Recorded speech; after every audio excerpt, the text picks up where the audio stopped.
بسم اللہ الرحمن الرحیم۔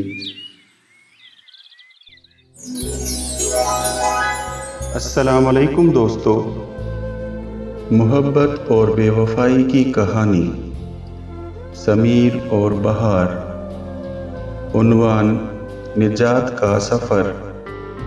ایک ہلچل سے بھرے شہر میں ایک 18 سالہ سمیر نامی لڑکا، جس کا تعلق ایک درمیانی گھرانے سے تھا، وہ انٹرمیڈیٹ سیکنڈ ایئر میں ایک سرشار طالب علم تھا۔ اپنے خاندان کی مالی حدود کے باوجود ایک بہتر مستقبل کی تعمیر کے لیے کوشاں تھا۔ تقدیر نے سمیر کو اپنی پھپھو کی بیٹی بہار کے ساتھ نکاح کے بندھن میں تو باندھ دیا، مگر رخصتی نہیں ہوئی۔ بہار، جو کہ گریجویٹ تھی اور ایک پرائیویٹ اسکول میں ٹیچر تھی اور سمیر سے 4 سال بڑی تھی، غریب گھرانے سے تعلق رکھتی تھی اور بہت مشکلات سے تعلیم حاصل کی تھی۔ چونکہ بچپن سے ہی بہار نے غربت کا سامنا کیا تھا، تو اس کی خواہشات بہت بڑی ہو گئی تھی۔ ہمیشہ سے چاہتی تھی کہ اس کی شادی کسی ایسے شخص سے ہو کہ جس کے پاس بنگلہ، گاڑی، بینک بیلنس اور بہت کچھ ہو۔ اور سمیر، جو بھی انٹرمیڈیٹ کی تعلیم حاصل کر رہا تھا اور ایک غریب گھرانے سے تعلق رکھتا تھا، بہار کی خواہشات اور خوشحال مستقبل کے مطابق نہیں تھا۔ بہار کو اس بات کا جلد ہی احساس ہو گیا کہ سمیر سے نکاح کر کے اس سے بہت بڑی غلطی ہو گئی ہے، کیونکہ سمیر تو ابھی پڑھ رہا ہے، کب یہ تعلیم پوری کریں گے اور اس کے بعد اپنا کیریئر بنائیں گے اور دولت کمائیں گے اور کار، بنگلہ، بینک بیلنس جمع کریں گے۔ لہٰذا بہار کو اپنے خواب اور خواہشات دور دور تک پورے ہوتے ہوئے نظر نہیں آ رہے تھے، اس لیے اس نے اپنے خوابوں کو جلد پورا کرنے کے لیے ایک بہت خطرناک سازش کی، جس کے ذریعے سمیر سے چھٹکارا حاصل کرنا چاہتی تھی۔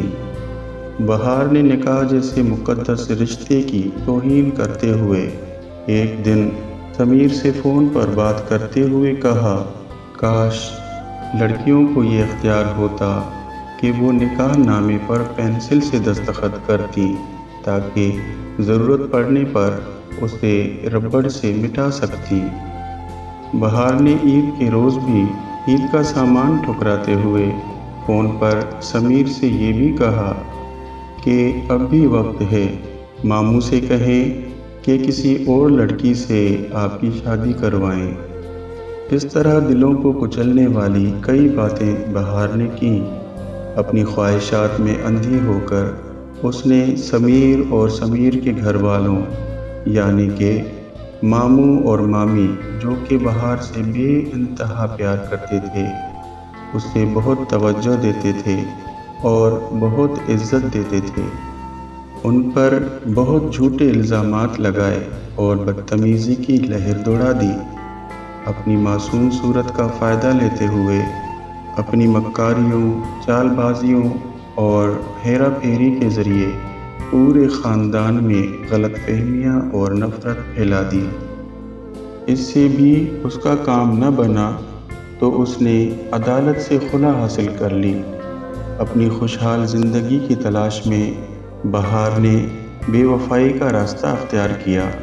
اسی دوران بہار کی دھوکہ دہی اور بے وفائی سے سمیر کا دل ٹوٹ کر بکھر گیا۔ غم سے نڈھال سمیر درد کے اندھیروں میں کھو گیا۔ جس روشن مستقبل کا اس نے تصور کیا تھا، وہ تاریک ہو گیا۔ ایک دن ان اندھیروں میں امید کی ایک کرن ابھری۔ سمیر نے اپنی پریشانی سے اوپر اٹھ کر اپنے لیے ایک نیا راستہ بنانے کا عزم کیا۔ اپنے ماضی کے عذاب پر قابو پانے کے لیے پرعزم ہوا۔ اس نے شفایابی حاصل کرنے کے لیے خود کی دریافت کے سفر کا آغاز کیا، اور اس دوران سمیر کو اس بات کا احساس ہوا کہ وہ انتہائی لالچی، مکار اور بے وفا لڑکی سے اللہ پاک کے فضل و کرم سے نجات حاصل کر چکا ہے۔ ایک دن سمیر کی زندگی میں ایک نیا باب کھلا۔ اس کی منگنی اپنے چچا کی بیٹی راحت کے ساتھ ہو گئی، جس سے نئے سرے سے آغاز کرنے کا حوصلہ ملا، اور سمیر نے اپنی بکھری ہوئی دنیا کو دوبارہ بنانے کے لیے سکون اور طاقت حاصل کی۔ وہ اپنے اور اپنے نئے خاندان کے لیے ایک مستحکم مستقبل محفوظ کرنے کے لیے پرعزم ہوا۔ پارٹ ٹائم ملازمتوں کے ساتھ اپنے تعلیمی حصول کو آگے بڑھایا۔ ہر دن اس کی لچک اور ان چیلنجوں پر قابو پانے کے عزم کا ثبوت بن گیا جو زندگی نے اس کی راہ میں ڈالی تھی۔ دوستو، انسان اپنی چال بازیوں، مکاریوں اور چالاکیوں سے وقتی طور پر تو اپنی من چاہی کامیابیاں حاصل کر لیتا ہے، جو کہ بظاہر تو اس کے فائدے میں ہوتی ہیں، مگر در حقیقت اللہ تبارک و تعالیٰ جانتا ہے کہ اس کے حق میں کیا بہتر ہے۔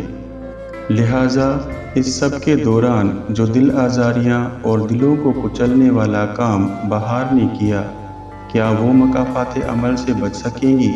کیا اس سے کوئی بدلہ لینے کی ضرورت ہے؟